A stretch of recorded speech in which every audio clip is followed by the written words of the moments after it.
What's up, everyone? Today I'm going to show you guys how to bleed the oil line for a oil furnace. So I'm going to come down on the back side over here, and you're going to see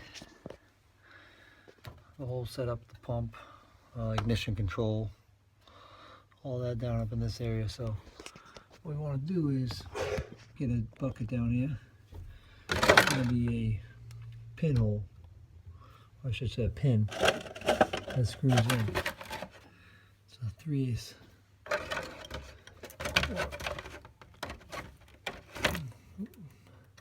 Back that out.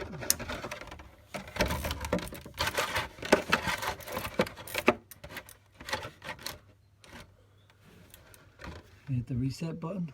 It'll shoot out all bubbles.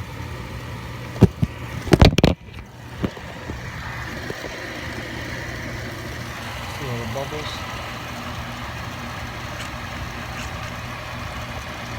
Once the bubbles clear up is when you want to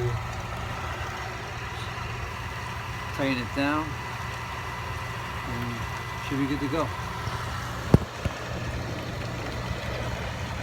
Alright, the bubbles starting to tighten out. Now,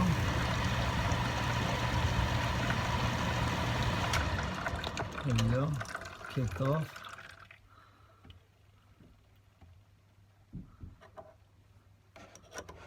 Just ratchet it around, tighten it up. Get nice and tight. Hit the reset button again. Sometimes it takes a minute too. It's got safety. So I'm gonna have to wait for it to fire again. But let it sit for a little bit. Hit the button again. It'll fire off. You should be good to go. The bubbles will be bled out of the line. Your furnace should light up.